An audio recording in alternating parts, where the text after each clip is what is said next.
belajar tentang algoritma dan pemrograman. Ya, nanti harapan-harapan kalian apa ke depan? Silahkan nanti kalian tulis di kertas warna-warni ini apa yang kalian inginkan dan apa yang kalian harapkan.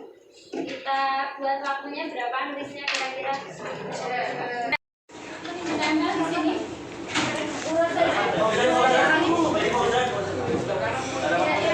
Ayo, silakan.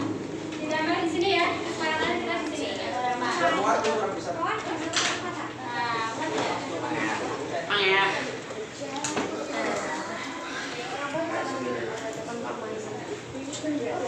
Nanti temannya boleh membaca, yang lain boleh ya.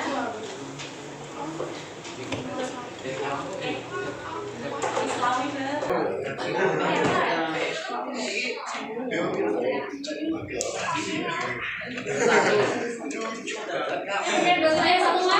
Sudah semua? Ada yang belum?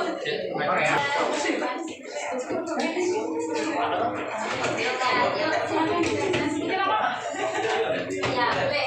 Ini punyanya Angelita Christine. Intinya harapan saya untuk pembelajaran TK semester 2 ini adalah semoga saya dapat mempelajari materi dengan baik dan apa yang sudah saya pelajari berguna bagi saya di masa depan. Love you all.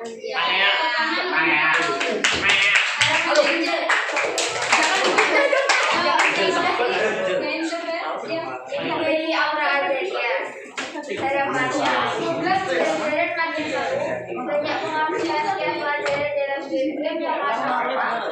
Juga semoga bisa pilih fakultas sesuai atau bebas. Karena di tempat saya tidak biasa. Semoga kami dapat menguasai pelajaran ini. Ya, oke, luar biasa sekali. Tepuk tangan. Siapa nih?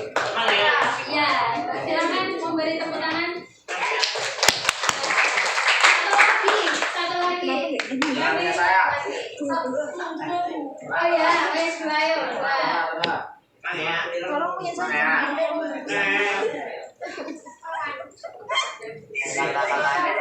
Sedang apa tuh? Danendra Fairuzidan. Harapannya semoga lebih sering bermain dan diberikan sedikit tugas dan semoga bisa memahami materi-materi TK dengan mudah. Terima kasih luar biasa sekali idenya. Ayo. Lagi satu lagi. Luar biasa Anda. Ini dari Indonesia. Harapan saya untuk pembelajaran informatika semester 2 ini adalah dapat mempelajari pemrograman sehingga asik, sehingga kita dapat menyampaikan kreatifan yang kita miliki. Kamu ada banyak praktek karena praktek itu seru dan tidak membosankan. Luar biasa sekali. Ya, terima kasih. Silakan duduk kembali. Ya. Nah, ini harapan-harapan yang sudah ditulis. Oh ya, harapan ada yang namanya harapan saya di sini ya. Ini silakan nanti kalau masuk di lab komputer boleh baca, silakan baca. Jadi supaya kalian ingat tentang apa yang kalian inginkan dari pembelajaran ini. Nah, berikutnya masih punya satu kertas lagi ya. Oke. Nah, sebelum kita mulai pembelajaran, di sini kita akan membuat sebuah kesepakatan kelas. Habis kita lagi. Tahu ya kesepakatan kelas itu apa? Tahu. Berarti kesepakatan kelas yang sudah kita yakini atau istilahnya keyakinan kelas yang ada di kelas ini, maka kita akan berusaha menjalankan dengan sebaik mungkin. Nah, silakan dari kertas yang masih tersisa satu ini, kira-kira kalian menginginkan pembelajaran yang seperti apa? Paham ya? Jadi nanti dari apa yang sudah kalian tulis nanti kita beri waktu berapa? 5 menit lagi? Ya, silakan menulis nanti. Kemudian nanti kita baca bersama-sama dan kita ambil kesimpulan dari apa yang sudah kalian usulkan untuk kesepakatan kelas. Sampai sini bisa dipahami? Oke, ya silakan mulai.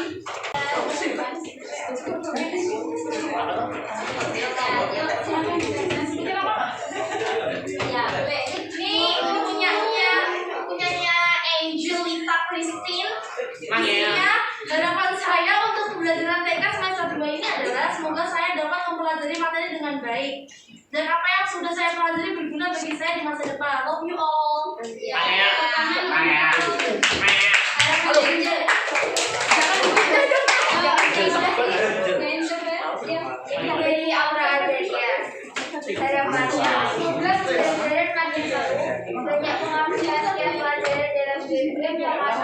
juga juga bisa pilih komputer sesukarnya atau bebas.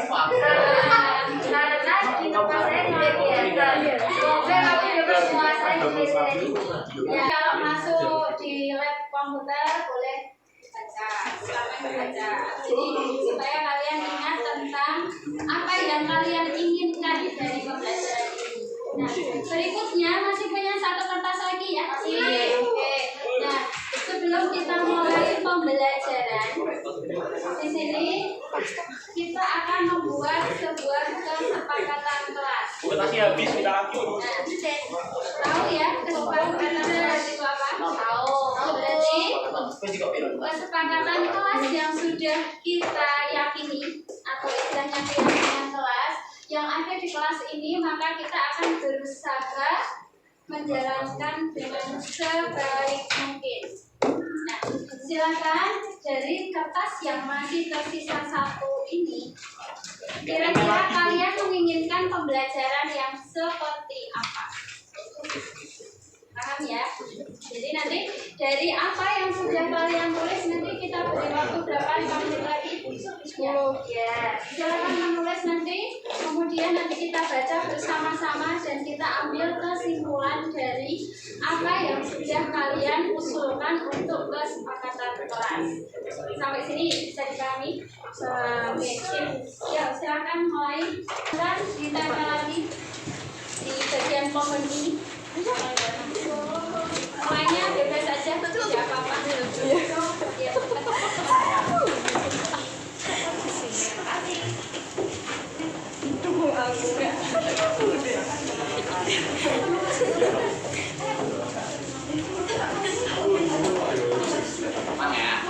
Mana ya?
Sekarang saya minta siapa yang mau jadi sukarelawan.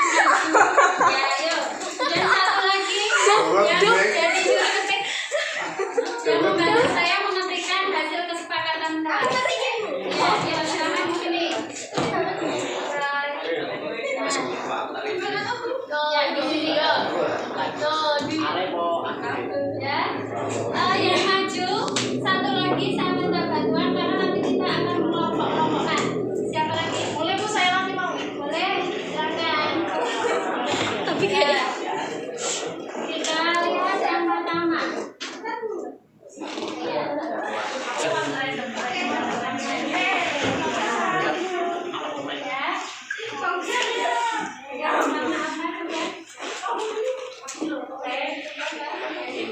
Yang pertama ini punyanya nggak tahu nih punya siapa. Salah ini tulisannya pada ini saran saya prakteknya lebih dibanyakin, terus saat memaparkan materi jangan cepat banget, soalnya saya sering ketinggalan terus bertanya ke teman. Wah kok siapa sih?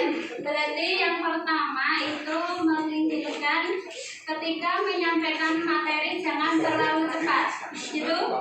Setuju? Setuju. Ya. Tulis. Menyampaikan materi tidak terlalu cepat. Tidak terlalu cepat. Atau istilahnya bagaimana nih? Yang pintar bahasa Indonesia siapa yang bisa? Oh ya, tidak tergesa-gesa.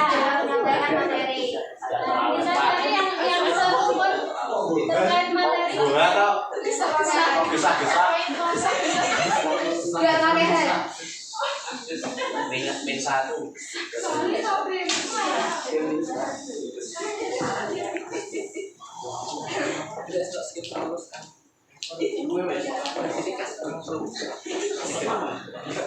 Kesepakatan kelas, perbanyak games yang seru.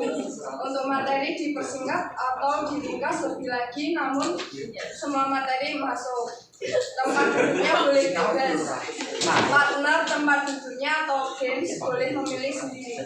Jadi ini masih di materi sama, berarti tidak tergesa-gesa dan lebih rinci atau ada kata-kata yang lain. Tentang materi, ayo siapa? Silakan mengungkapkan pendapatnya, kata-katanya tadi. Berarti ini ditambahi atau gini saja tentang materi? Begitu saja. Oh iya. Dan lebih ringkas. Materinya diringkas biar tidak panjang. Dan lebih ringkas. Ini ya. Terus tadi tentang tempat duduk ya. Tempat duduk. Lah ini saya tawarkan. Untuk tempat duduk ini kita masih seperti ini atau boleh berganti seperti ini dan ya yang lain partnernya juga berganti ya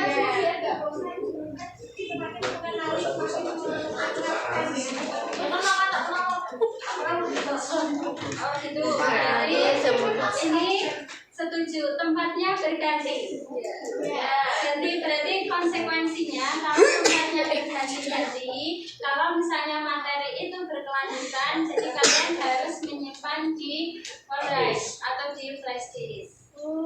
Gimana? Mau berganti atau mau tetap? Gimana? Ini saya tawarkan loh ya.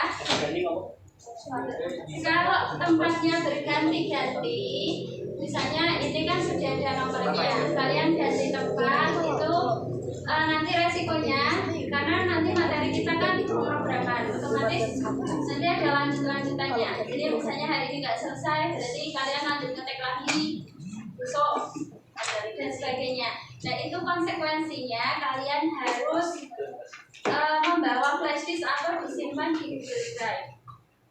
Mana? Mau ganti atau mau tetap? Tetap. Yang tetap berapa orang Mbak? Ya apa?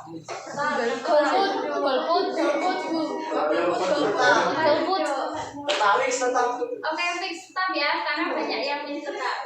Ya, berarti yang kedua tempat duduk tetap sesuai absen yang tertera di meja. Sesuai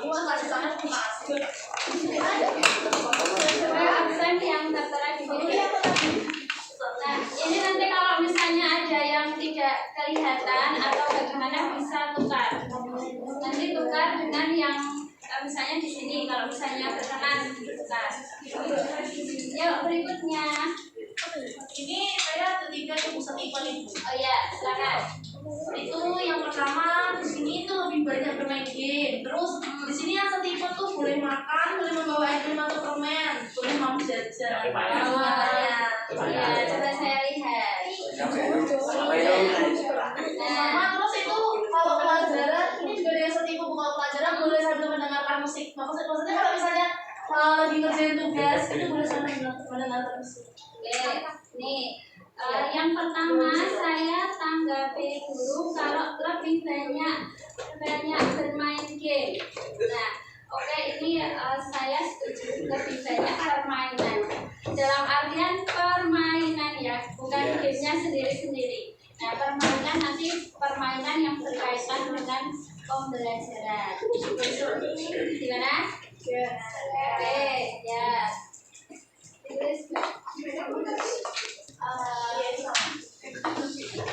Pembelajaran dengan nomor 3 lebih banyak permainan dengan permainan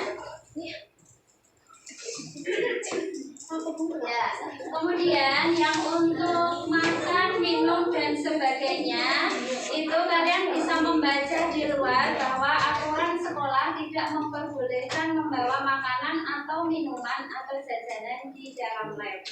Jadi kalau yang makan dan minum terpaksa saya tidak bisa menyetujui. Bagaimana? Legowo? Ya, berarti ya ini berarti tidak ada makan dan minum. Ini ada satu paling penting satu dunia. Oh ya, Ini ada penting banget. oh ya. Silakan dibaca. Tidak diperbolehkan membawa makanan atau minuman di dalam. Poin pertama dibaca dengan kelas ya. Itu punyaku. Apa? Ini penting banget. Kau dengarkan lah. Apa nih? Poin pertama dibaca pas capek ya. Yang setrika lagi sampai Ini sama. apa sih? Tidak diperbolehkan makan atau berhenti. Ini sama sih Bu ya semuanya. Nah ini Bu ini ada satu penting. Oh ya, silakan. Yuk, ayo. Tolong kalau mau kelas informatika ganti kaos kaki atau cuci kaki. Oke, ya, betul. Ternyata tidak kita saja. Ya, Yang paling penting cuma yang satu dulu. kita lihat yang nomor 1 ya. Berarti demi kenyamanan pembelajaran, semua siswa di kelas S11 ini harus memperhatikan kebersihan. Kita supaya semuanya nyaman itu berarti menjaga kebersihan. Demi kenyamanan bersama. Kemudian ini tadi yang kursi tidak usah sesuai absen. Ini berarti di sini ini sudah tidak lagi ya. Kemudian yang poin ketiga memperhatikan saat pelajaran ini saya minta semuanya. Jadi ketika pembelajaran diharapkan semua memperhatikan. Nanti saya beri waktu ketika mengerjakan tugas dan sebagainya boleh mendengarkan musik. Tetapi ketika materi pembelajaran semua memperhatikan. Bagaimana? Setuju? Setuju. Ya. Berarti apa Mbak? Berarti memperhatikan setiap guru sedang menerangkan dilarang berbicara sendiri. Yang lain yang Aku nggak berbicara sendiri. Kayak mayoritas nih mau bicara soal tempat duduk, terus game, lebih banyak materi. Boleh makan semen. silakan untuk memperhatikan wajib memperhatikan.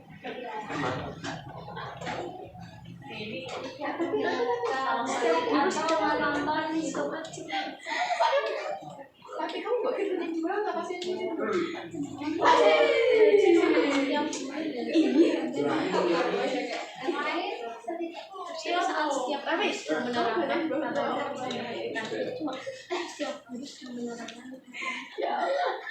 Apa dong semua kesannya ya. Jadi untuk ketika mengerjakan tugas diperbolehkan mencari partner. Setuju? Partnernya bebas. Setuju ya? Kemudian ketika mengerjakan tugas kalian boleh sambil mendengarkan musik. Ya, boleh ditulis. Ketika tugas kelompok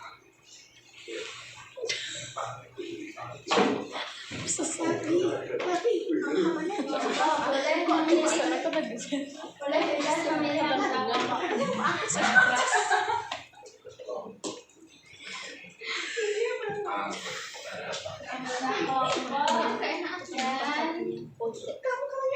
diperbolehkan mendengarkan musik. Nah, intinya dari yang ditulis oleh kalian dirangkum seperti ini intinya. Mungkin ada yang belum tercover di kesepakatan kelas ini. Silakan memberi usulan. Silakan memberi usulan, mungkin belum terangkat di sini.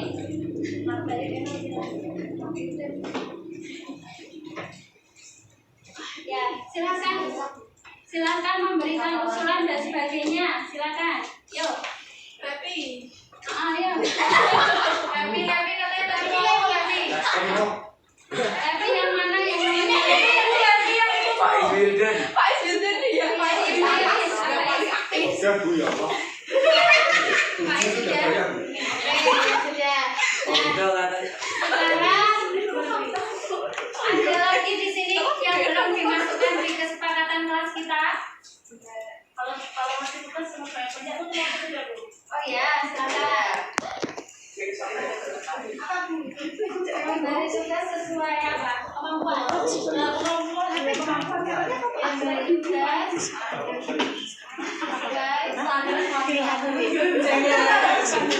ya ini mungkin ada yang bisa mendefinisikan sesuai kemampuan itu seperti apa? Jadi apa ya? Gimana ya Bu? Misal jangan susah-susah gitu Bu.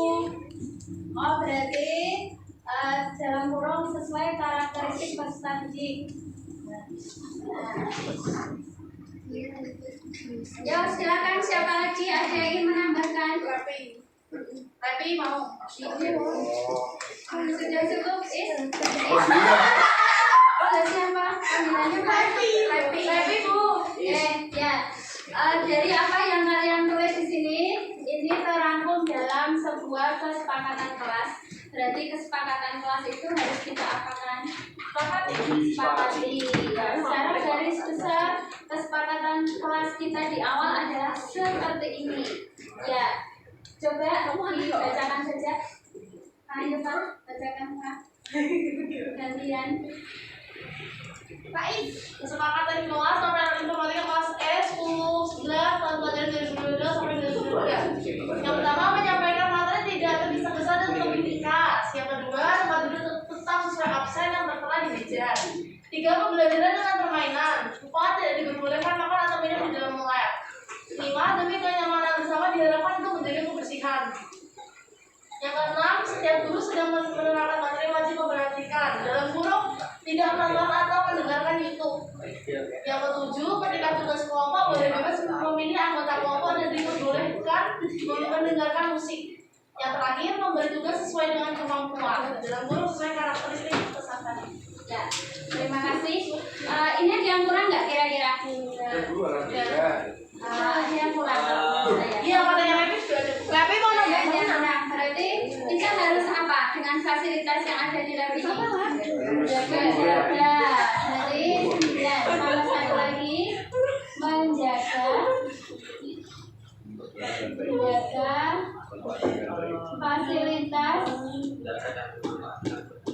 fasilitas tempat monitor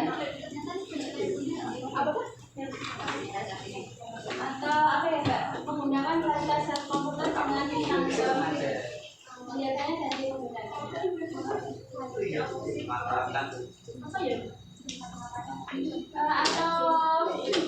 fasilitas komputer dengan tanggung jawab atau ada lain kata-katanya dengan penuh tanggung jawab. Ya, oke cukup segini. Ya, terima kasih atas partisipasi dan semuanya. Silakan kembali ke kelas. Nah, ini kesepakatan ini mulai kita berlakukan dari ini. Setuju ya? Setuju. Nanti ini akan saya buka dan saya akan tempelkan di depan. Ya, terima kasih. Ada yang ditanyakan dulu enggak? Tapi sementara ini tidak. Tidak, ya terima kasih. Kalau sudah sekarang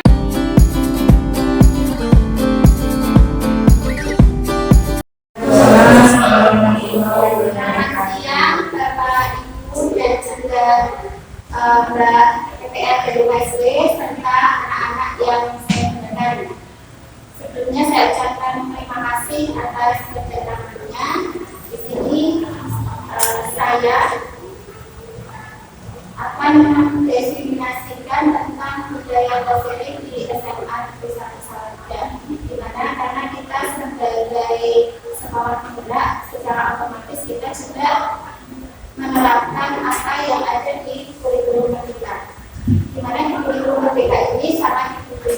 budaya positif yang dapat menciptakan suasana nyaman ketika anak belajar di lingkungan sekolah kita. Jadi nanti agenda kita ini pembukaan, pemaparan materi, diskusi dan tanya jawab, dan berikutnya berikutnya. Harapannya nanti kita setengah 4 selesai di Bapak Ibu. Ya, jadi tujuan diseminasi tentang budaya positif di SMA Negeri 1 Salatiga ini adalah yang pertama memahami konsep pendidikan menurut Ki Hajar Dewantoro dihubungkan dengan konsep budaya dan lingkungan positif di sekolah yang berpihak pada murid. Jadi segala sesuatu apa yang kita lakukan semuanya nanti berpihak pada murid, di mana nanti supaya murid itu belajar lebih nyaman tanpa tekanan dan mereka dapat menemukan jati diri mereka. Kemudian melakukan evaluasi dan refleksi tentang praktek disiplin dalam pendidikan Indonesia secara umum untuk mendapatkan pemahaman baru mengenai konsep disiplin positif untuk menciptakan murid dengan profil belajar Pancasila. Yang ketiga, memahami peran sebagai guru untuk membangun budaya positif dengan menerapkan konsep disiplin positif dalam berinteraksi dengan murid. Nanti kita lihat disiplin positif itu kira-kira apa saja. Kemudian mendemonstrasikan pemahaman konsep budaya positif yang di dalamnya terdapat konsep perubahan paradigma stimulus respons dan teori kontrol, 3 teori motivasi perilaku manusia, motivasi internal dan eksternal, keyakinan kelas, hukuman dan penghargaan, 5 kebutuhan dasar manusia, 5 posisi kontrol guru, serta segitiga institusi. Ini nanti penerangan kita adalah di bagaimana kita membuat keyakinan atau kesepakatan kelas dan bagaimana mengatasi anak atau problematika anak didik kita dalam bentuk segitiga institusi. Hal ini sudah kami praktekkan beberapa waktu yang lalu Bapak Ibu, jadi dengan kasus nyata nanti beberapa bisa dilihat yang kami alami di pembelajaran TIK, tapi untuk anaknya bukan siswa yang sesungguhnya. Jadi kita memang sengaja mengambil meminta bantuan dari siswa lain. Kemudian menyusun langkah-langkah strategi aksi nyata yang efektif dalam mewujudkan kolaborasi dengan seluruh pemangku kepentingan sekolah agar tercipta budaya positif yang dapat mengembangkan karakter murid. Jadi harapannya setelah kita mempelajari bagaimana budaya positif atau disiplin positif, Bapak Ibu mulai merancang keyakinan kelas apa atau kesepakatan kelas apa yang ingin Bapak Ibu terapkan sehingga motivasi implisit di dalam diri anak itu akan terbangun.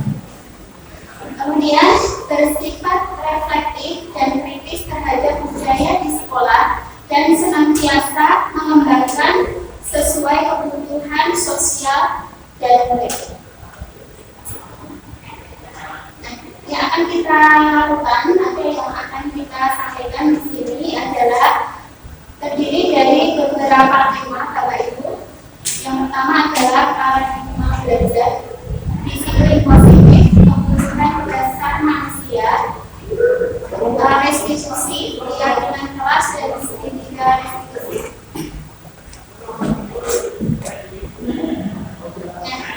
Perubahan awal yang di sini, jadi dasarnya itu dari mana? Kenapa kita harus belajar tentang positif? Jadi dimensi positif, bagaimana menciptakan belajar yang nyaman dan sebagainya, serta istilahnya kalau Bapak Ibu kemarin di SD itu mengikuti launching sekolah ramah anak itu kan sekarang sudah tidak ada hukuman gitu di peraturan, istilahnya itu bukan sekolah terus menghapus peraturan itu, tidak Bapak Ibu. Jadi bagaimana peraturan itu kemudian dikemas dalam suatu keyakinan sekolah. Jadi keyakinan sekolah itu berasal dari mana? Awalnya berasal dari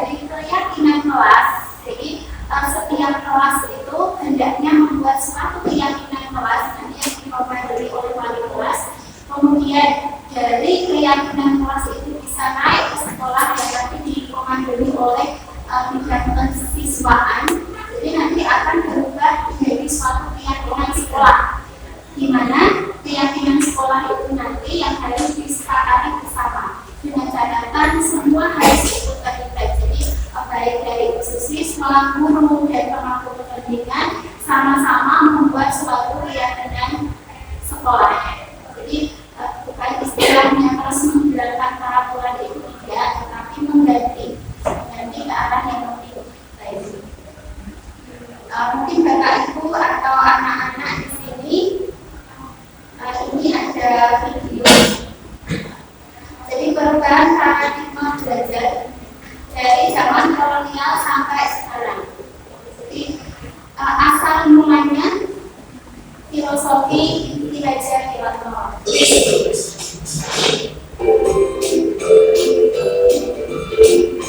Jadi kita bisa melihat nanti awalnya gitu. Setiap hari kita memiliki hal yang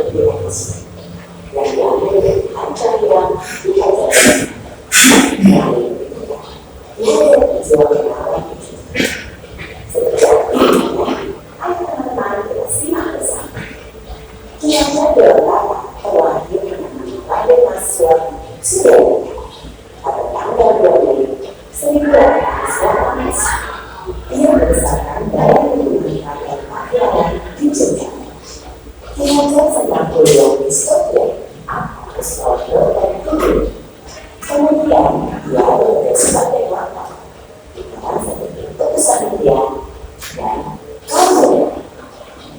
sejak muda diajar dari mengucap perintah kolonial bersama presiden jika mampu sudah itu kita tulis saya dalam memberikan Indonesia. Bapak Ibu dalam program telah menyimak video profil sejarah dalam pendidikan nasional kita di Hajar Dewantara. Pada kesempatan ini, izinkan saya memaparkan refleksi saya terkait pemikiran di Hajar Dewantara untuk membuat kita lebih memahami impian besar beliau untuk membawa anak Indonesia mencapai kemerdekaan mereka.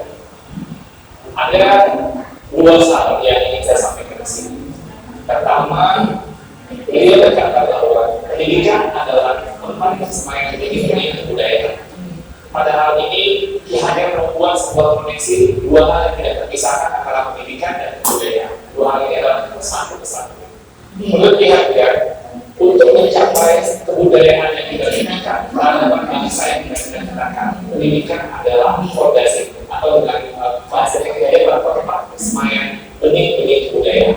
Dengan kata lain, pekerjaan kita lakukan di pendidikan bukan saja pekerjaan untuk anak bersekolah, ujian hasil yang baik dan lain sebagainya, tapi adalah pekerjaan untuk menjemput kebudayaan yang kita ciptakan. Dengan kata lain, ini adalah pekerjaan untuk membentuk peradaban. Jadi ini peran yang sangat penting antara pendidikan dan budaya. Dua-duanya adalah satu ikatan yang tidak bisa dilepaskan.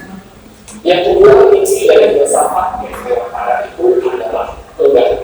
Dalam hal ini, bagi saya, analogi yang tepat filsafat yang Dewantara itu adalah seperti tanah surya, selalu bergerak, selalu tidak pernah berhenti dari waktu ke waktu. Dia tidak pernah statis. Karena itu bagi Hajar, kemudian tidak boleh statis, harus terus bergerak. Dalam upaya pendidikan budaya, bagi Hajar itu harus terus bergerak sesuai dengan kodrat alam dan kodrat zamannya. Jika kebudayaan itu terisolasi, kebudayaan itu akan menjadi kehancuran. Pendidikan pun juga sama, tidak boleh statis. Pendidikan harus terus berubah, menjawab tuntutan zamannya. Karena sebenarnya kalau dalam kata surya itu dibayangkan, kalau planet itu berhenti bergerak statis, itu akan menjadi sebuah chaos, sebuah kekacauan. Dan itulah yang dilihat oleh Hajar bahwa semuanya itu harus terus bergerak dan bergerak, tidak pernah berhenti. Artinya perubahan adalah hal yang kekal yang harus terus terjadi. Selanjutnya, planet-planet itu pun dalam kata surya tidak ada yang sama. Di sini terlihat keberagaman. Ada planet Merkurius, ada planet Venus, ada Bumi, ada Mars, dan seterusnya. Dalam melihat planet-planet ini, inilah yang kita juga lihat dalam kebudayaan dan pendidikan. Dalam kebudayaan berarti tidak ada yang sama. Ada kebudayaan yang mungkin seperti Mars. Filosofi Hajar adalah filosofi tentang perubahan. Dalam hal ini ada tiga kerangka perubahan Hajar Dewantara. Yang pertama adalah kodrat keadaan. Dalam melakukan perubahan, kita harus melihat kodrat keadaan yang terbagi dua. Pertama, kodrat alam. Yang kedua, kodrat alam. Kodrat alam itu adalah terkait dengan alam tempat di mana masyarakat itu berada. yang didapatkan oleh Ki kalau alamnya daerah pertanian itu berbeda dengan daerah pegunungan atau daerah alam pantai. Yang 2 musim itu berbeda dengan 4 musim. Beberapa Ki kita harus melakukan sebuah dialog kritis dengan sejarah kita. Kita harus menjaga nilai utama dari masyarakat kita. Harus berakar kepada identitas utama dari sebuah masyarakat. Jadi walaupun mulanya itu menjawab fondasi, tapi nilai esensi budaya masyarakat itu harus tetap dijaga. Tidak akan pernah menjadi seperti itu. Dan jangan pula melihara jago dengan ilmu melihara tadi, tidak jadi untuk kembangnya jago itu. Jadi masing-masing itu sesuai dengan programnya, dan itulah keragaman yang dihadapi oleh para pendidik dalam konteks kehidupan sehari-hari. Lalu yang ketiga, apa yang berubah? Yang berubah di sini adalah budi pekerti. Maksudnya ini apa? Ada 2 kata di sini. Ada budi, ada pekerti. Budi itu menurut bahasa Indonesia ada 3 komponen, yaitu cipta, rasa, dan karsa. Cipta itu artinya pikiran, rasa itu perasaan, karsa itu adalah kemauan, dan pekerti. Pekerti itu maksudnya tenaga atau tenaga. Dalam filosofi pendidikan ini harus seimbang terjadi perubahan tersebut. Ada olah cipta mengajarkan pikiran, olah rasa menghaluskan rasa, olah karsa memperkuat kemauan, dan olah raga menyehatkan jasmani. Sehingga pendidikan itu harus holistik, harus seimbang, tidak bisa timpang. Kalau pendidikan ini bisa kita lakukan dengan seimbang dan hadirnya akan terjadi kesempurnaan budi pekerti yang membawa kita pada kebijaksanaan. Dengan kata lain, jika kita melakukan pendidikan yang seimbang, tumbuh kembang secara holistik, ini akan menghadirkan banyak insight-insight yang penuh kebijaksanaan. Nah, di sini kita bisa melihat ya Bapak Ibu dari tadi saya katakan beberapa waktu. Jadi inti dari perubahan paradigma belajar yaitu menurut filosofi Ki Hajar Dewantara, sebagai seorang guru kita harus menuntut anak sesuai dengan kodrat alam dan kodrat zaman. Jadi kodrat alam dan kodrat zaman ini supaya harapannya ketika anak itu dia nanti hidup di 10 atau 20 tahun ke depan dia tidak akan mengalami kesulitan. Kemudian ketika kita belajar atau ketika kita mendidik, ketika kita sebagai seorang guru, maka hendaknya kita senantiasa berpihak pada murid. Istilahnya kalau kemarin itu menghamba pada murid, tapi definisi menghamba pada murid itu adalah senantiasa kita memenuhi kebutuhan siswa akan pembelajaran.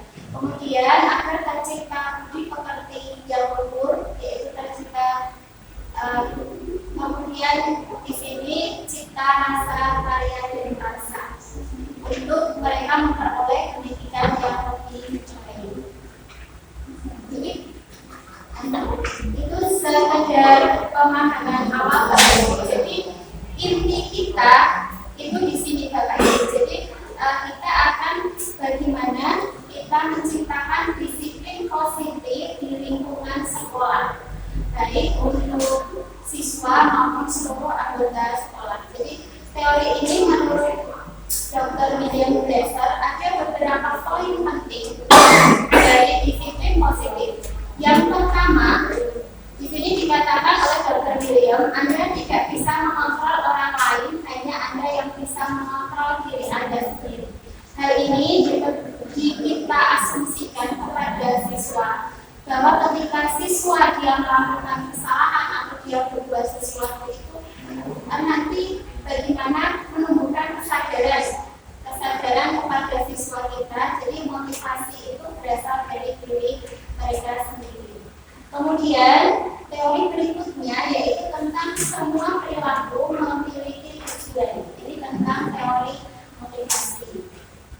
Motivasi ini terdiri dari 2 bagian, yaitu motivasi ekstrinsik, yaitu motivasi yang berasal dari luar. Maksudnya motivasi ekstrinsik itu ketika anak itu melakukan sesuatu karena dia ketakutan untuk menghindari hukuman, atau dia melakukan sesuatu untuk mendapatkan imbalan. Contoh mungkin ini yang sering kita lakukan kalau kita punya anak kecil itu nanti yang kalau mau sekolah tak kasih dia, kalau mau buang sampah tak kasih dia. Itu sebenarnya, jadi kalau seperti itu secara tidak langsung kita membentuk anak kita itu melakukan sesuatu karena motivasi ekstrinsik, jadi motivasi yang berasal dari luar. Motivasi berikutnya yaitu motivasi intrinsik, yaitu motivasi yang berasal dari dalam diri anak itu sendiri. Jadi dia melakukan sesuatu karena itu berasal dari keinginan dia sendiri dan untuk menghargai mereka sendiri. Jadi ini yang harus kita bangun sebagai seorang pendidik. Jadi bagaimana siswa itu dia mentaati aturan yang ada atau kesepakatan yang ada, tetapi bukan karena takut, tetapi karena berasal dari dalam diri mereka sendiri. Kemudian teori berikutnya yaitu model berpikir menang-menang. Di sini kolaborasi dan konsensus menciptakan pilihan-pilihan baru. Di sini lebih cenderung ini ke kita sendiri sebagai seorang pendidik. Nanti Bapak Ibu bisa merefleksikan sendiri Bapak Ibu itu di posisi yang mana. Jadi 5 posisi kontrol guru adalah yang pertama sebagai penghukum, yang kedua membuat rasa bersalah, kemudian yang ketiga itu sebagai teman, yang keempat sebagai pemantau, dan yang kelima sebagai manajer. Diharapkan Bapak Ibu sebagai seorang pendidik itu memposisikan diri sebagai manajer. Jadi setiap menghadapi anak yang ada suatu problem, entah itu masalahnya nanti berasal dari mana, sebaiknya menerapkan yang namanya segitiga restitusi. Jadi menggali apa permasalahannya. Kita tidak langsung menyalahkan, tetapi kita lihat dulu permasalahannya itu apa, baru kita mencari solusinya bersama-sama. Nah, di sini ketika kita menggunakan segitiga restitusi untuk mencari solusi dari permasalahan anak, ada 3 tahap yang bisa dilewati. Nanti lebih detailnya kita lihat di slide berikutnya. Yang pertama, menstabilkan identitas. Jadi menstabilkan identitas itu kita cari dulu permasalahannya itu apa. Kemudian validasi kebutuhan. Jadi ketika dia melakukan suatu kesalahan atau berbuat sesuatu yang negatif, maksudnya itu apa? Kebutuhannya dia itu apa? Entah itu kesenangan atau ingin mencari perhatian kita, itu nanti kita bisa kontrol mereka. Kemudian menanyakan keyakinan. Jadi keyakinan ini lebih baik Bapak Ibu PA mungkin bisa membuat suatu keyakinan kelas atau kesepakatan kelas. Jadi ketika anak melakukan sesuatu, nah itu lihat kembali di keyakinan atau kesepakatan kelas yang sudah. Kemudian dari berikutnya tentang realitas kebutuhan. Jika kita berbeda, kita berusaha memahami pandangan orang lain tentang dunia. Setiap orang memiliki gambaran yang berbeda. Jadi ini ketika anak melakukan sesuatu itu apa yang kurang, apa yang mereka butuhkan. 5 dasar kebutuhan manusia itu tentang penguasaan, kasih sayang, dan rasa diterima, kesenangan, dan kebebasan.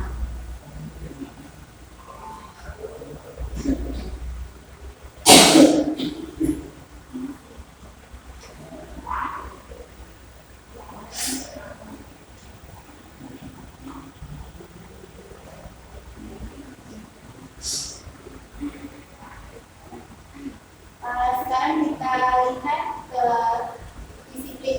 Jadi sebenarnya apa itu disiplin? Di sini secara teori Bapak Ibu pasti sudah paham. Jadi disiplin itu apa? Jadi disiplin itu berasal dari bahasa Latin yang artinya belajar. Di sini makna asal dari kata ini berkonotasi dengan disiplin diri dari murid-murid Sokrates dan Plato. Ini secara teori. Kemudian disiplin diri membuat orang menggali potensinya menuju sebuah tujuan apa yang dia hargai. Nah, Namun dalam budaya kita ini yang sering terjadi kekeliruan Bapak Ibu. Jadi budaya kita itu menganggap bahwa makna kata disiplin telah berubah menjadi sesuatu yang dilakukan seseorang pada orang lain untuk mendapatkan kepatuhan. Jadi ada istilahnya nanti kalau misalnya tetangga, kalau zaman saya dulu juga Bapak Ibu, tetangga itu harus memiliki lapangan 10 kali. Jadi dianggap sebagai suatu untuk mendapatkan kepatuhan. Kecenderungan umum adalah menghubungkan kata disiplin dengan ketidaknyamanan. Jadi ada rasa takut dalam diri anak-anak. Kemudian bukan dengan apa yang kita hargai atau pencapaian suatu tujuan mulia. Jadi awal itu mungkin generasi saya atau mungkin generasi Bapak Ibu yang lain itu ketika ada kata disiplin, kemudian disiplin itu pasti sudah takut duluan. Sudah takut duluan, jadi itu berakibat ada yang hal seperti itu wajar dan bisa diterima oleh anak, tetapi ada yang berakibat memperkirakan siswa itu sudah ada.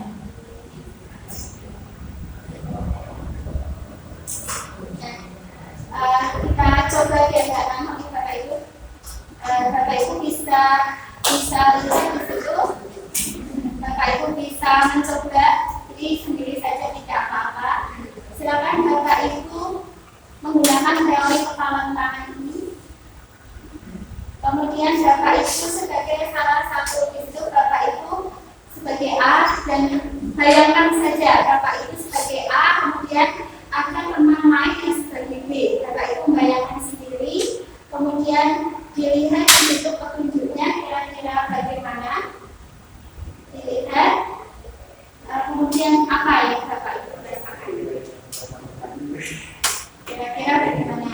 Jadi di situ ada A dan B dan Anda dan teman Anda. Jadi Bapak Ibu membayangkan saja, teman Andanya dibayangkan. Kemudian di situ Bapak Ibu mempunyai sesuatu yang harus Bapak Ibu pegang di tangan Bapak Ibu sendiri. Nah, kemudian teman Bapak Ibu yang si B tadi berusaha untuk membuka tangan yang Bapak Ibu pegang.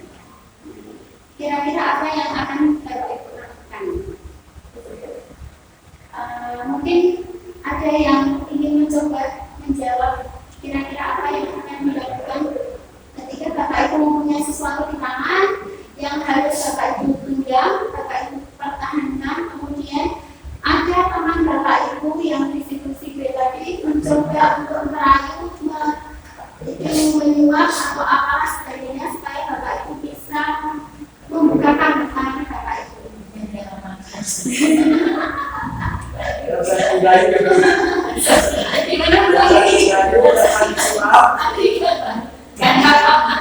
Oh iya. Akan memberikan kenyaman aja. Coba kalau misalnya Lin gimana Lin? Isinya apa? Ini akan bersamaan dengan isinya. Satu lagi siswa, ayo.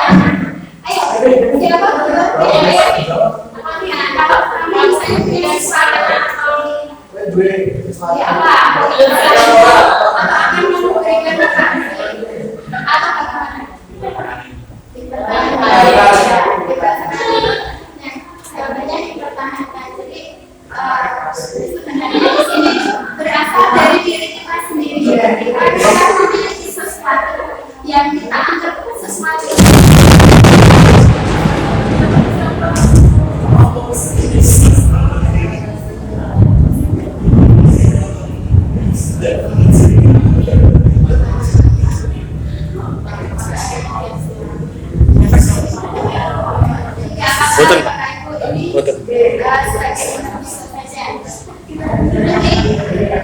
Kesimpulannya adalah motivasi intrinsik yang ada di dalam diri kita. Jadi ketika kita mempunyai sesuatu, bagaimana kita mempertahankan atau kita memberikan, nah itu tergantung diri kita sendiri. Jadi kalau pulang aja ya.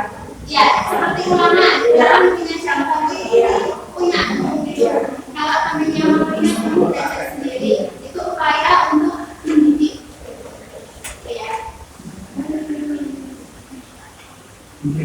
Nah, ini sebenarnya salah satu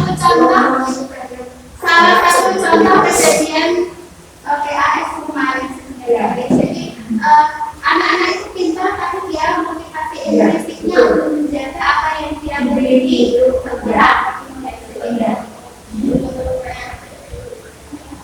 Jadi yang menjadi sama seperti itu. Sebenarnya itu tergantung pribadi masing-masing, tetapi kita sebagai seorang guru yaitu bagaimana mewujudkan motivasi intrinsik di dalam diri peserta didik kita supaya mereka bisa menjaga apa yang mereka miliki, dan ketika mereka melakukan suatu hal mereka punya rasa tanggung jawab. Di sini Bapak Ibu bisa melihat di sini ada dua bagian di tempat itu, jadi di sebelah kanan dan sebelah kiri ada simulasi respon dan teori kontrol. Jadi Bapak Ibu bisa melihat yang pertama, kita mencoba mengubah orang agar berpandangan sama dengan kita. Itu stimulus respon. Teori kontrolnya kita berusaha memahami pandangan orang lain tentang dunia. Terus berikutnya perilaku buruk dilihat sebagai suatu kesalahan yang sering terjadi. Jadi ketika kita melihat sesuatu yang buruk, kita cenderung entah itu sadar atau tidak kita menyalahkan.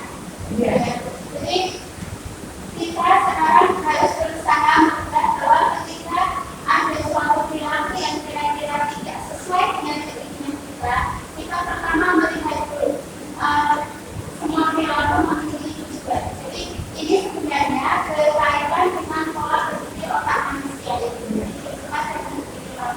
Kalau yang namanya berpikir cepat itu bukan langsung saya memahami itu tidak. Secara teori berpikir cepat itu dia langsung memfokuskan sesuatu, tetapi hanya melihat problemnya.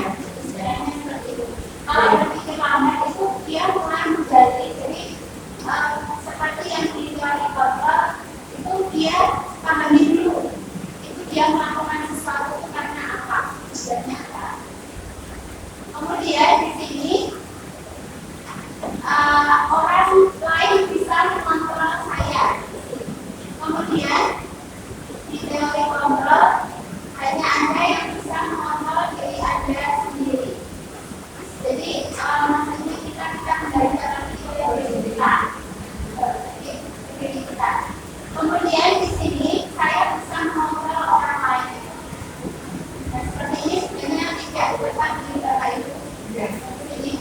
Di sini yang betul adalah Anda atau kita tidak bisa mengontrol orang lain. Ya, jadi pemaksaan ada pada saat masukan itu bergerak. Seperti di sini lebih cenderung ke ancaman. Ancaman itu jadi kita tidak boleh sebenarnya melakukan seperti itu terhadap anak didik kita. Walaupun kadang kita itu secara tidak sadar itu tujuannya baik untuk mereka secara tidak sadar, tapi ketika ada sesuatu itu kita harus berkolaborasi berkonsensus menciptakan pilihan baru. Jadi anak itu diberi opsi. Walaupun saya yakin di sini Bapak Ibu itu sudah posisinya di dalam kontrol. Saya yakin di sekolah ini seperti itu. Tapi yang namanya anak-anak itu pasti ada yang buat di luar yang bukan disiplin. Kemudian di sini model berpikir menang atau istilahnya itu ngobrol gitu ya Bapak Ibu. Anak-anak itu ngobrol. Jadi kita harus menciptakan membuka pola pikir mereka, bagaimana mereka itu harus berpikiran positif dan mereka itu pasti bisa. Jadi menang dan menang. Menang dan menang. Bisa dan bisa. Ya. Nah, jadi kalau seperti ini berarti manakan yang terbaik Bapak Ibu. Yang mana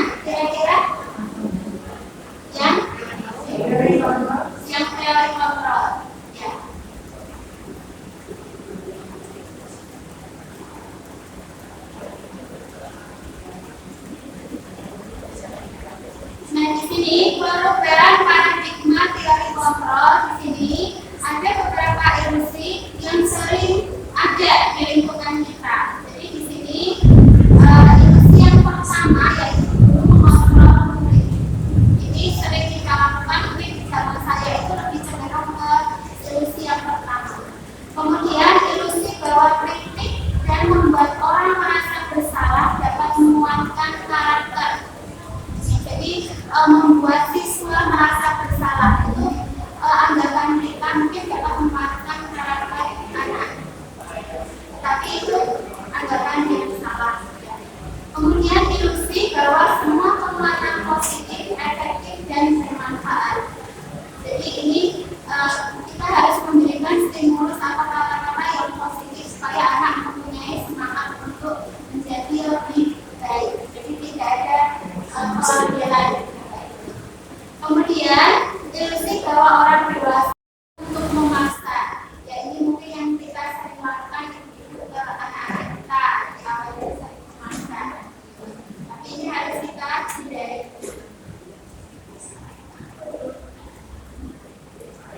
Nah di sini nilai-nilai kebijakan kebajikan universal yang ada sebenarnya secara umum nilai-nilai kebajikan yang ingin dicapai setiap anak ini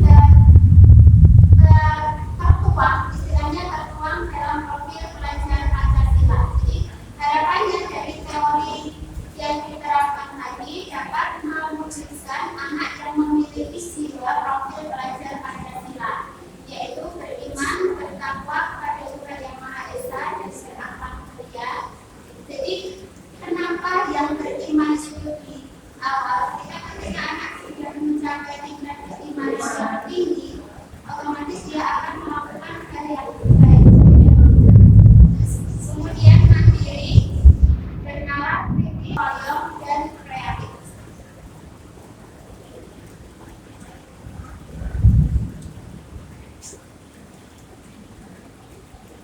Sekarang kita masuk teori motivasi, hubungan, penghargaan, dan restitusi.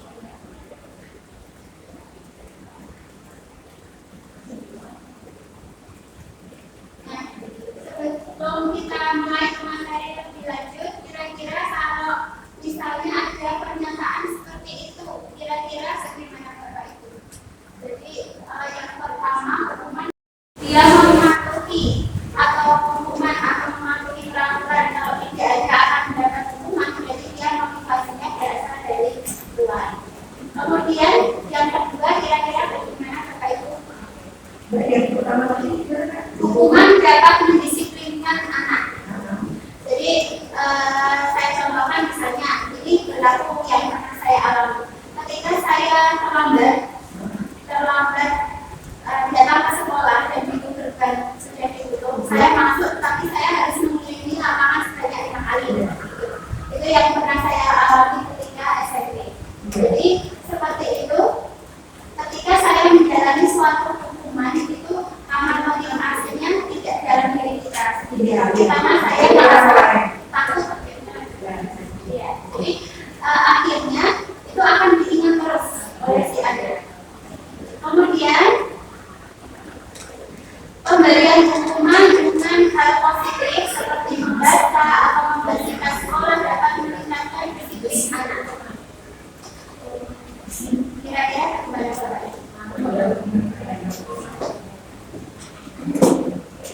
Seperti ini. Ini bisa dilakukan bisa saya terangkan. Di sini mungkin lebih tepatnya itu mungkin istilahnya apa Bapak? Selain hukuman kalau yang di nomor 2. Iya.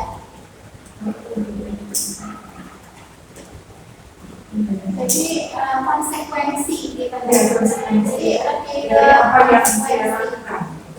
Di sini kemudian memberi penghargaan dapat meningkatkan motivasi belajar anak. Kira-kira bagaimana yang ketiga Bapak? walaupun siswa itu peraturan pelanggaran gitu. Ya, kita lihat pokoknya di sini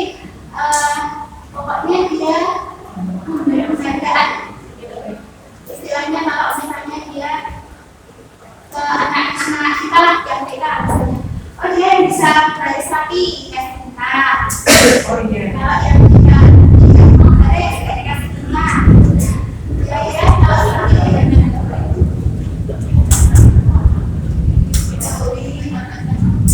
Untuk anak SMA masih ya.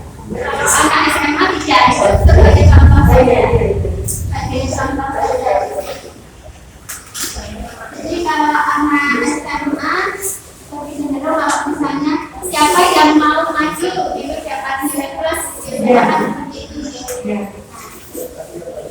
Dengan suara lantang. Ya. Ya. Di sini di sini teori motivasi perilaku manusia.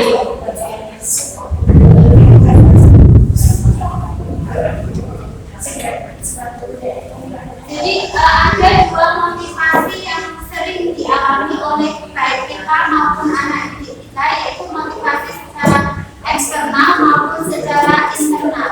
Sebagai contoh di sini motivasi eksternal untuk menghindari ketidaknyamanan atau hubungan. Jadi motivasinya apa yang akan terjadi apabila saya tidak melakukannya. Jadi di sini berarti dia ada rasa ketidaknyamanan karena berasal dari luar. Kemudian untuk mendapatkan imbalan dari orang lain. Jadi dia melakukan suatu hal karena ingin mendapatkan imbalan. Contoh lain ini sebagai contoh misalnya anak saya mau menyapu karena dia ingin mendapatkan imbalan uang, tambahan uang jajan. Kalau tidak mendapat tambahan uang jajan maka tidak mau menyapu. Sebagai contohnya seperti itu. Kemudian di sini yang terakhir itu motivasi internal. Jadi tujuan positif yang diharapkan tercipta di sekolah kita adalah motivasi internal yang ada di dalam peserta didik kita.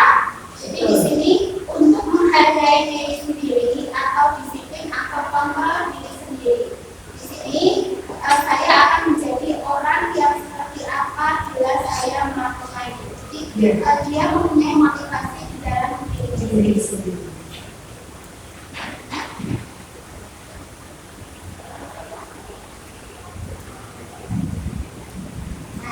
Kita lihat coba. Ya, ya, kalau yang nomor satu, kira-kira apa itu? Kuman ya? Kuman. Kuman.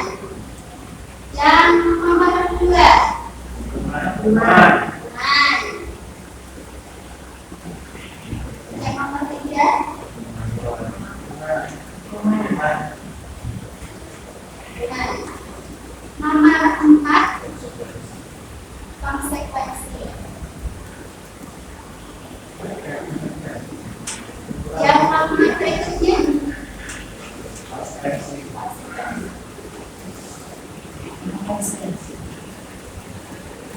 Ya. Mari menjadi lapangan basket kembali. Konsekuensi. Nah, sebenarnya Bapak Ibu di sini itu saya yakin semua sudah paham bagaimana bentuk hukuman dan konsekuensi. Jadi saya yakin semuanya sudah melakukan ini.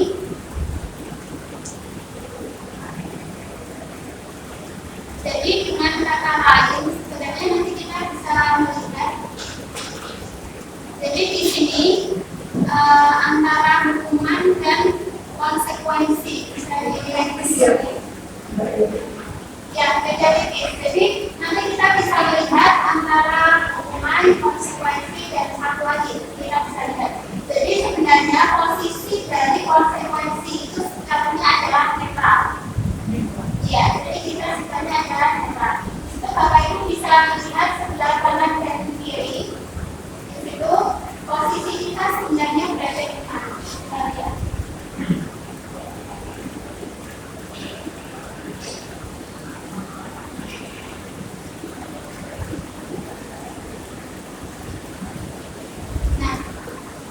Itu bisa melihat di sini. Jadi di situ ada tiga blok ya Bapak Ibu. Jadi ada hukuman, konsekuensi dan restitusi.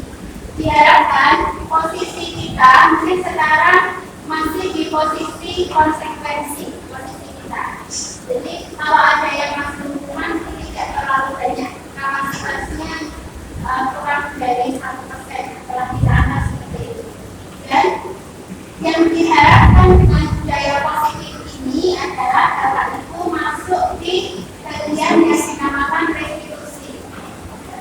Jadi di situ restitusi di situ mampu menguatkan untuk murid atau anak dalam jangka panjang. Jadi tetap akan membuka sebenarnya nanti akan berimbas positif di jangka panjang di kehidupan mereka selanjutnya.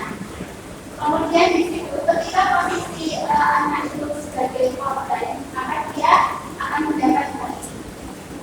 Kemudian di situ yang perlu kita tekankan di sini ketika kita melakukan suatu restitusi adalah murid atau anak mendapatkan penguatan sehingga masalahnya terpecahkan. Kemudian kita mendidik anak atau mewujudkan bagaimana supaya murid atau siswa itu dia bertanggung jawab terhadap apa yang dia lakukan. Jadi dia mampu bertanggung jawab. Kemudian dapat memecahkan masalah. Kemudian di sini kita bisa menanyakan di situ setelah pemecahan masalah dalam jangka waktu panjang, kita bisa menanyakan kembali keyakinan kelas yang sudah dibuat. Jadi pentingnya sebelum kita melakukan restitusi, jadi alangkah baiknya jika sekolah atau kelas kita mulai dari kelas mempunyai keyakinan kelas atau kesepakatan kelas, di mana nanti bisa menjadi keyakinan sekolah. Seperti itu.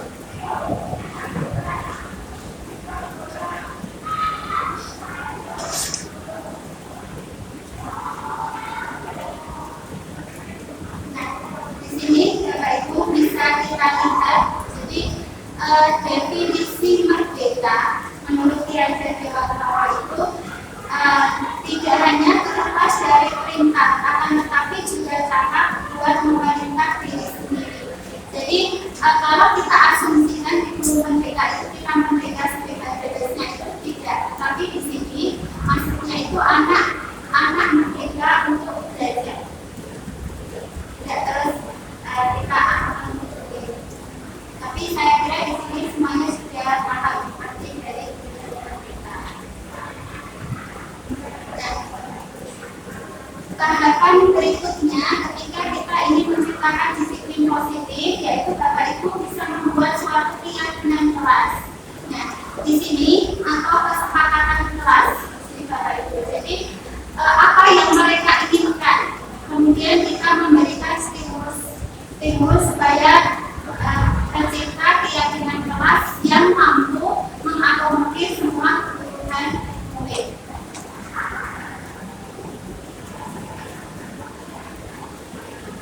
Jadi di sini mengapa tidak peraturan saja, mengapa harus keyakinan kelas? Yang awalnya peraturan, sekarang kita migrasi ke keyakinan kelas. Kalau peraturan itu biasanya dibuat oleh satu pihak, tetapi kalau yang namanya keyakinan kelas atau kesepakatan kelas itu dibuat bersama-sama. Jadi apa yang sudah kita sepakati ya kita berusaha untuk menjalankan apa yang sudah ditulis di kesepakatan atau keyakinan kelas itu. Alangkah lebih baiknya ketika kita membuat jadi keyakinan kelas atau kalau di saya itu di Mapel, boleh ketika awal pembelajaran, boleh ketika masuk. Jadi saya contohkan gini, ketika kita hari ini materi kita diskusi, maka kesepakatan apa yang harus kita lakukan? Misalnya ketika diskusi, anak fokus ke materi diskusi, tidak boleh mengganggu orang lain, atau tidak boleh bermain handphone. Itu di awal sudah kita buat terlebih dahulu, sehingga anak akan berusaha untuk menjalankan keyakinan atau kesepakatan kelas yang sudah dibuat. Itu kalau dalam lingkup Mapel. Kemudian Mapel itu nanti bisa naik lagi ke kelas. Jadi kelas itu bisa membuat kesepakatan kelas. Kira-kira kelas ini mau dibuat seperti apa? Nah itu bisa Bapak Ibu nanti yang sebagai wali kelas bisa memulai. Jadi ketika Bapak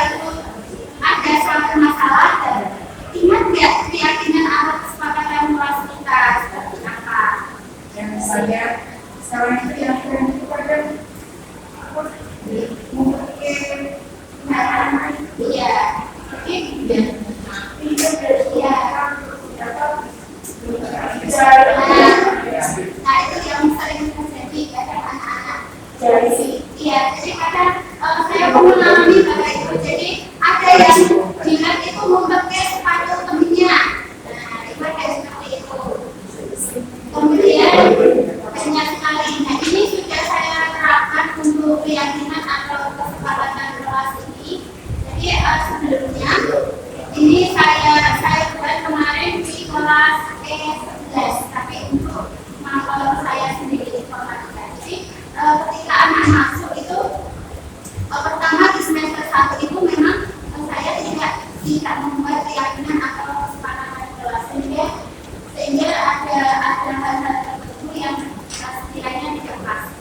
Dan di semester 2 itu saya mulai dengan seperti harus merawat barang di sekolah. Jadi awalnya itu saya memberikan kertas. Jadi kertas itu saya minta untuk menuliskan harapan-harapan mereka di semester 2, termasuk pembelajarannya. Kemudian saya meminta masukan kepada setiap anak tentang kesepakatan kelas, kira-kira mau seperti apa. Ya. Jadi ketika kita membuat kesepakatan, sebagai contohnya ada anak yang menginginkan boleh membawa minum di lab. Kemudian kita sebagai guru juga harus memberikan kopi, kira-kira kalau membawa minum itu baik atau tidak. Nah, kita kembalikan lagi ke apa yang ada di sekolah kita. Itu bila itu kan tidak boleh membawa makanan atau minum. Konsekuensinya apa kalau membawa? Jadi kalau membawa misalnya tumpah, sabun, dan sebagainya. Nah itu kira-kira seperti itu. Nah, di sini mengapa kita memiliki peraturan harus menggunakan diri dan mengendarai kendaraan roda 2. Nah, ini sebagai contoh stimulusnya. Kemudian, nah, dari contoh stimulus ini untuk mendukung motivasi intrinsik anak. Jadi motivasi apa yang kira-kira ingin mereka lakukan? Jadi kira-kira seperti ini.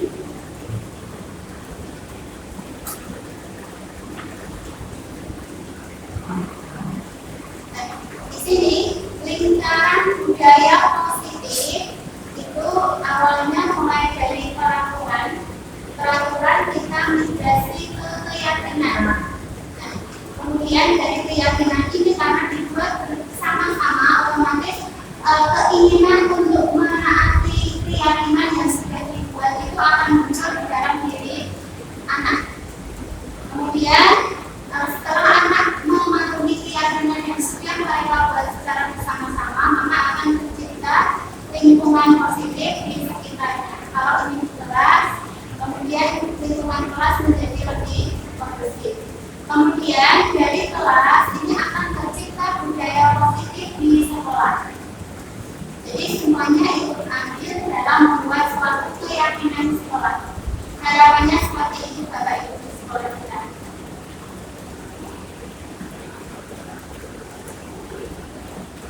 Nah ini sebagai contoh. Di sini ada kata tertib, kemudian ada kesepakatan kelas, ada keyakinan kelas. Kesepakatan kelas dan keyakinan kelas itu sebenarnya sama.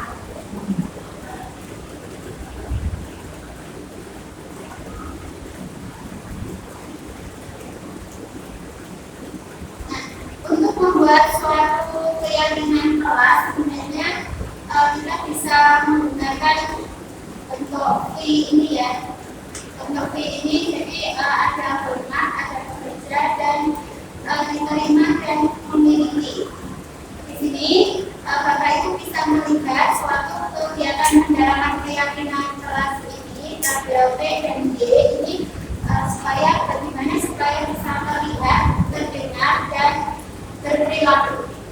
Jadi ketika mereka mendengar keyakinan kelas, mereka melihat keyakinan kelas apa, ini akan berimbas ke perilaku mereka.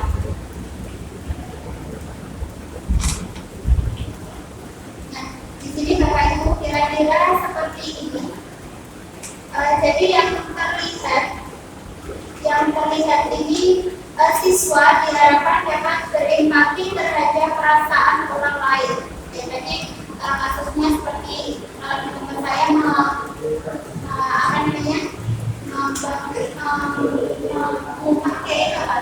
menyembunyikan sesuatu. Nah, itu contohnya. Kemudian anak juga dapat,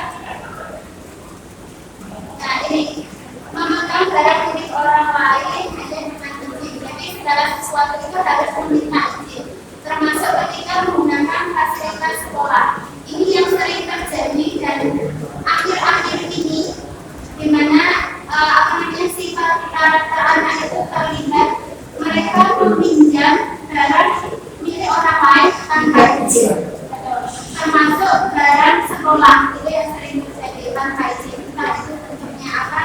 Tanpa izin. Kemudian mendengarkan dengan seksama, ini termasuk menghargai. Kemudian senantiasa berbuat baik dan berbagi. Kemudian terdengar di sini terdengar kata-kata yang positif, jadi kata-kata yang baik. Kemudian dengan adanya keyakinan keras juga dapat berimbas ke perilaku di sini. Perilaku ini juga bisa kita terapkan di pembelajaran kita. Seperti kalau kita yang harus salah satu perilaku di sini positif, jadi termasuk jaga tangan, kemudian di sini dalam artian bisa melakukan tangan menjaga atau saling juga bisa.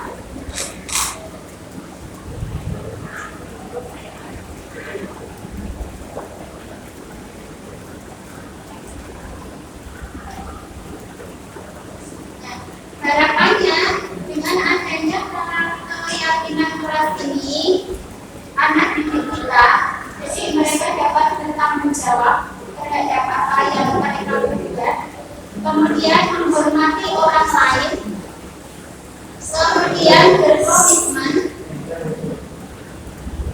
kemudian di sini kalau misalnya itu tentang kesehatan juga mereka harus senantiasa menjaga kesehatan serta keamanan. Jadi di sini bisa dilihat peraturan seperti ini kita bisa mendasari dengan keyakinan.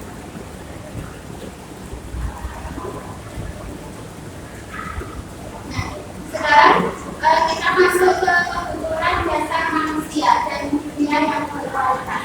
Ini nanti berpengaruh dengan tiga institusi kata Ibu. Jadi ketika anak itu melakukan kesalahan, apa yang mereka lakukan itu yang harus kita lihat.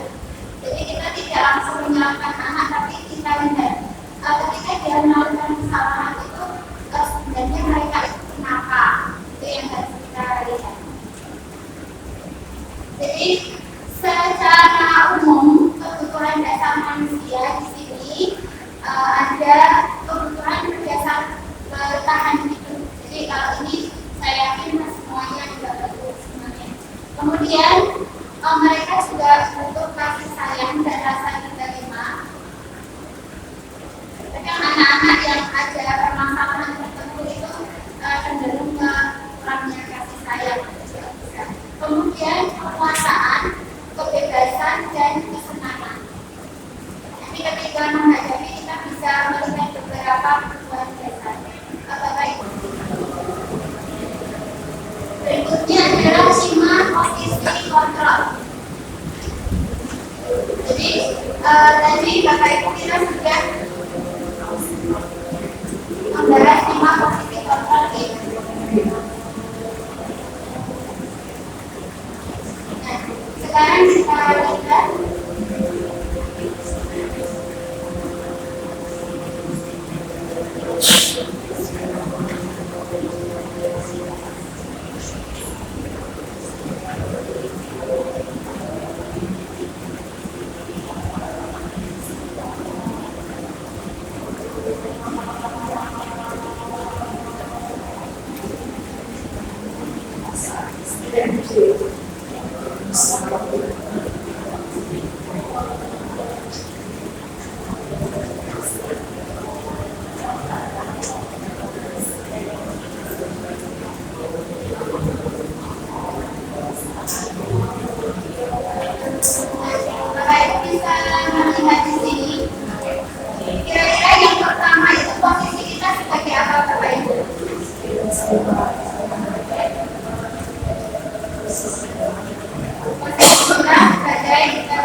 ada masalah.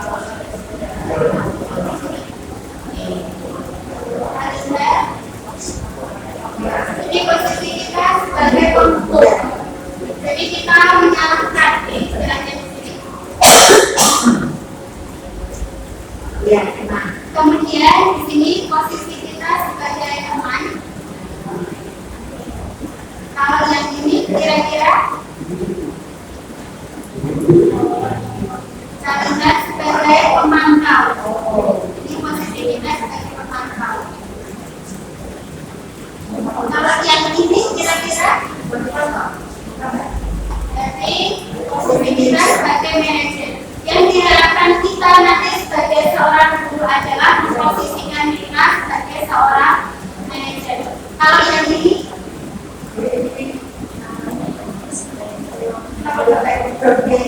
berganti dari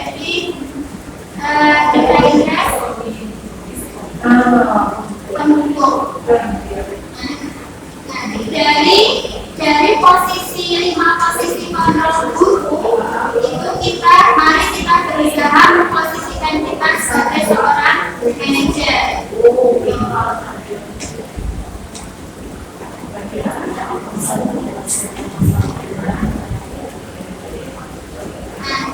Di sini Bapak Ibu bisa melihat di sini adalah 5 posisi kontrol. Di sini dengan identitas gagal, identitas berhasil, dan identitas berhasil atau sukses. Jadi posisi kita itu sebenarnya di mana? Jadi yang posisi teman itu lebih cenderung ke netral, jadi lebih cenderung ke netral. Tapi di situ bisa Bapak Ibu tingkatkan lagi dari teman menjadi pemantau, kemudian menjadi seorang manajer. Kira-kira ini silakan Bapak Ibu mulai merefleksi diri sendiri. Jadi apa yang akan kita lakukan ke depannya terhadap bisa melihat dari 5 posisi kontrol guru di kita. Beberapa waktu yang lalu itu sebenarnya sudah ditayangkan videonya yang pemutarannya itu ya. Sebenarnya posisi kita itu bergerak di antara ini Bapak Ibu. Jadi kita itu di posisi lingkaran ini. Yang lebih banyak sekarang mungkin masih di posisi ini, lingkaran yang besar. Diharapkan kita dapat memperbaiki mampu di lingkaran yang ini. Di lingkaran yang posisi kita adalah nilai-nilai yang memposisikan seorang guru sebagai seorang manajer untuk memperbaiki pola pendidikan kita.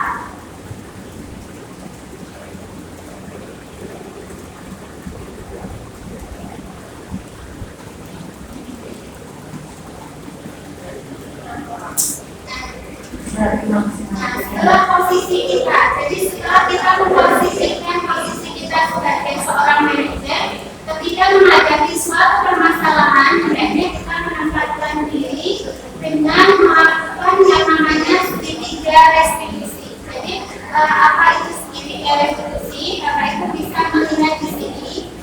Segitiga restitusi itu adalah proses menciptakan kondisi bagi murid untuk memperbaiki kesalahan mereka. Jadi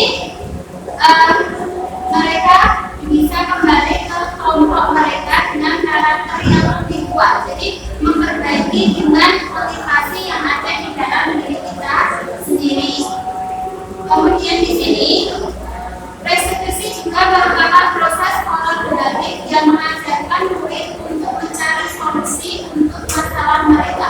Jadi kita membantu mencari solusi masalah mereka, bukan menyalahkan. Kemudian dia membantu berpikir murid tentang orang seperti apa yang ingin menjadi atau tujuan mereka itu mereka ingin seperti apa. Kemudian terus bagaimana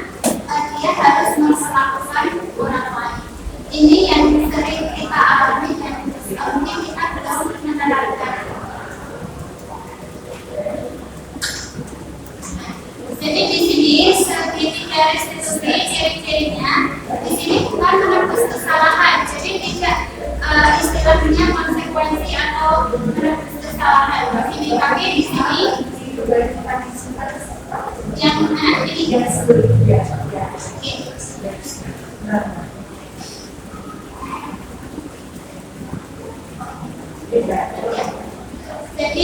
restitusi ini ciri-cirinya tapi kita belajar dari kesalahan.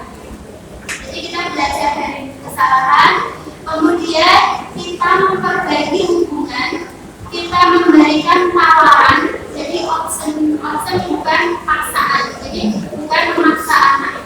Kemudian restitusi juga menuntut untuk melihat ke dalam diri anak itu sendiri. Jadi dia mampu melakukan refleksi diri. Kemudian kalau sudah mencari kebutuhan dasar yang menjadi tindakan. Jadi alasan anak itu melakukan suatu hal negatif itu apa? Alasan kebutuhan dasar berdasarkan kebutuhan dasar manusia tadi. Apakah alasannya karena mereka butuh kasih sayang atau bertahan hidup atau ingin mencari kesenangan? Setiap anak ketika dia melakukan kesalahan pasti ada tujuannya.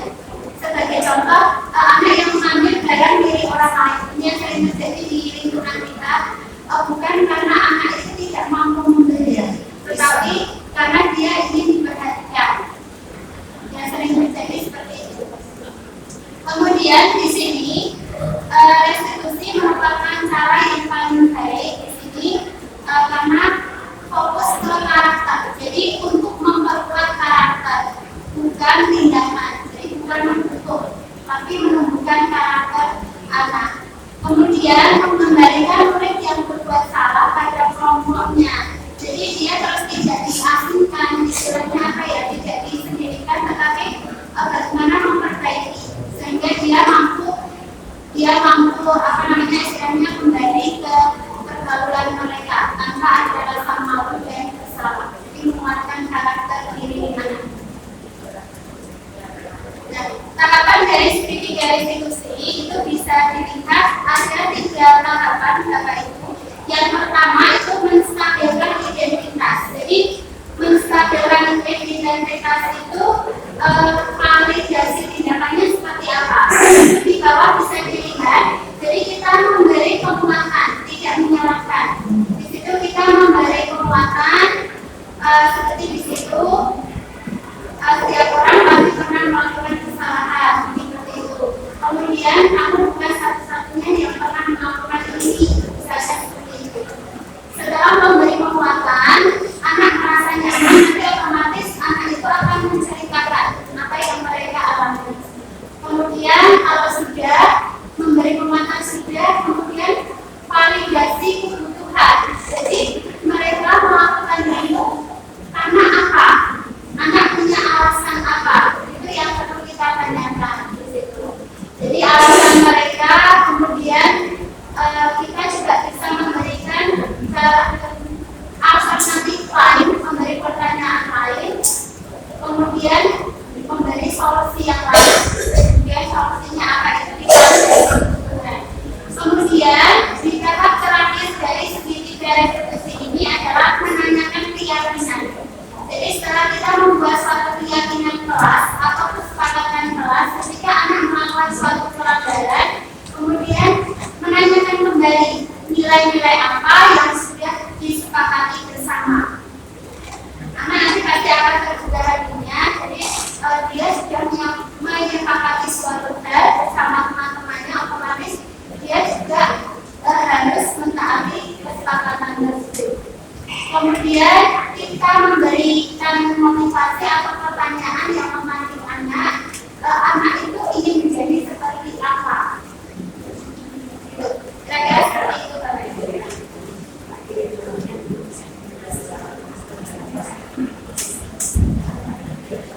Nah, di sini ada beberapa contoh. Di sini beberapa contoh ketika anak merasa gagal karena berbuat salah. Maka kita harus memberikan penguatan positif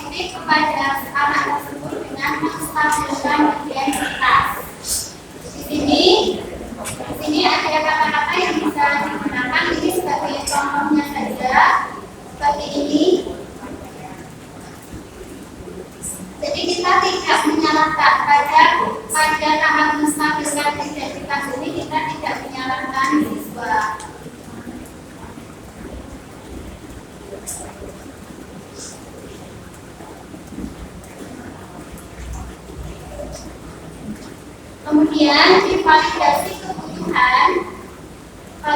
kebutuhan di sini kita dapat membantu siswa untuk mengenali kebutuhan yang ingin dipenuhi ketika anak itu melakukan kesalahan. Kemudian pada dasarnya setiap tindakan itu mempunyai tujuan. Nah, tujuannya apa? Itu yang harus kita tanyakan. Kemudian dimenanyakan keyakinan tadi dimenanyakan keyakinan di sini anak melihat sosok kesalahannya itu apa, kemudian dihubungkan dengan norma sosial dan nilai-nilai yang mendasari manusia berinteraksi dengan orang lain. Dalam artian dia kesepakatannya bagaimana. Nah, ini kita bisa memberikan pertanyaan-pertanyaan seperti ini.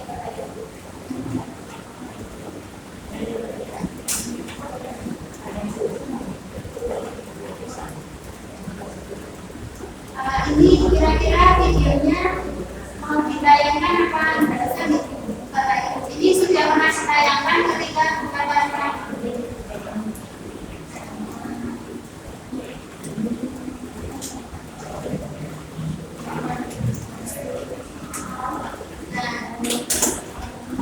kurang lebih seperti ini Bapak Ibu.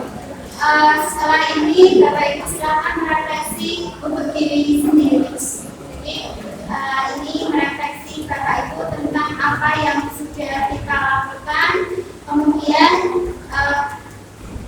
komitmen setelah ini silakan Bapak Ibu untuk berpikir dan berusaha untuk melakukan perubahan setelah mempelajari materi ini. Mungkin dari sini ada yang ingin ditanyakan Bapak Ibu, silakan kalau ada yang ditanyakan.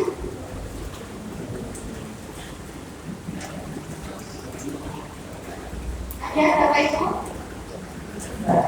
Di sini saya berbagi, jadi saya kira di sini Bapak Ibu juga saya yakin sudah memahami materi ini dan mungkin ada yang ditanyakan?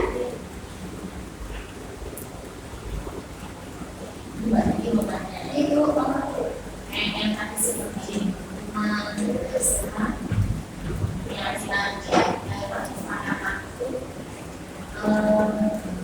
dari kalian di sekolah yang sudah menjadi seorang anak itu bagaimana? Jadi itu menanggapi yang kemarin dari grup itu ya. Sekarang tidak ada peraturan dan tidak ada hukuman. Seperti itu kemarin yang saya baca bilang. Sebenarnya itu bukannya menghilangkan tetapi mengganti dan cara penyampaiannya. Jadi yang kemarin peraturan itu kita ganti dengan istilah kesepakatan lain atau keyakinan. Dan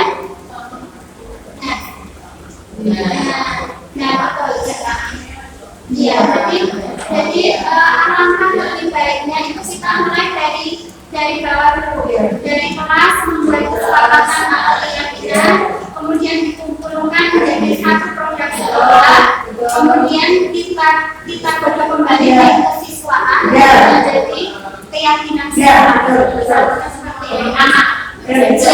Semua punya komitmen. Iya, jadi semua anak ikut andil, guru dalam artian di sini nanti anak dan PA ikut andil semua, kemudian mencipta suatu keyakinan atau kesepakatan kelas.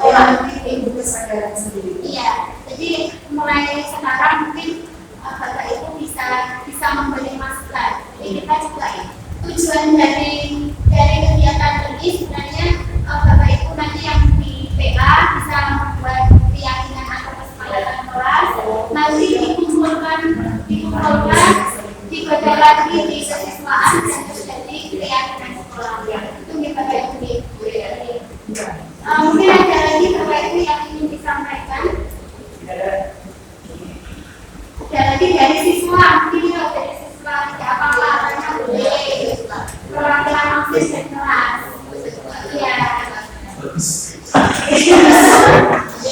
Ya tanya aja tidak apa-apa. Setuju? Setuju?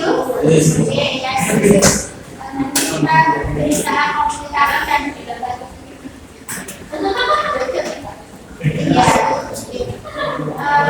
Ya, hari ini kita cukupkan sekian ya Bapak Ibu. Terima kasih atas laporan Bapak Ibu dan semoga sore ini bermanfaat. Saya akhiri. Selamat sore. Wassalamualaikum warahmatullahi wabarakatuh.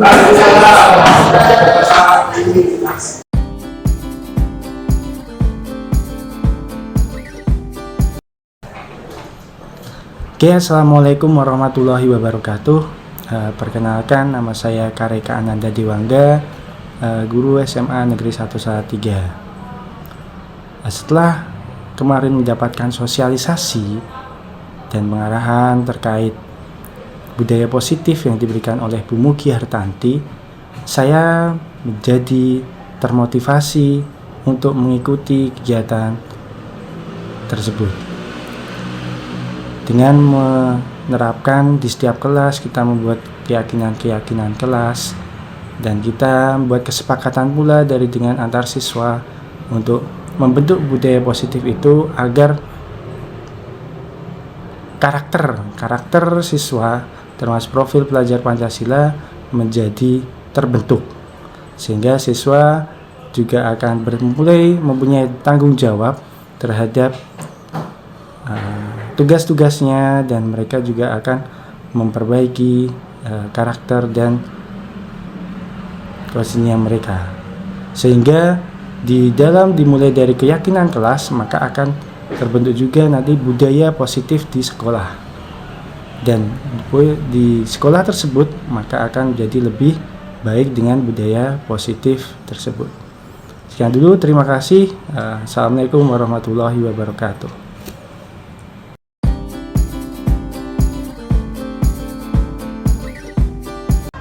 Perkenalkan, saya Sarandis Kutameka dari fase S10-11 ingin mewakili kelas kami untuk memberikan umpan balik mengenai pembuatan kesepakatan kelas.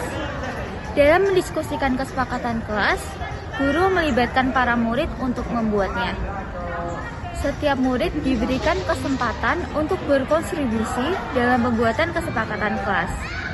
Dengan adanya kesepakatan kelas, setiap siswa dapat menjadi lebih bertanggung jawab terhadap kesepakatan kelas yang sudah dibuat bersama, kelas menjadi lebih nyaman, serta suasana belajar dapat menjadi lebih kondusif dan menyenangkan. Sekian, terima kasih. Perkenalkan, nama saya Solafidi Evoris Adhiananda dari kelas 10-11. Saya perwakilan dari kelas 10-11 akan menyampaikan umpan balik mengenai pembuatan kesepakatan kelas. Dalam mendiskusikan kesepakatan kelas pada pembelajaran informatika, guru melibatkan para murid dengan cara para murid diberi kesempatan untuk menyampaikan pendapat mengenai kesepakatan kelas yang akan disetujui bersama. Dengan adanya kesepakatan kelas, kami dapat menjadikan kelas kami menjadi kelas yang diinginkan bersama. Dengan adanya hal tersebut akan menimbulkan semangat baru untuk mengikuti pembelajaran.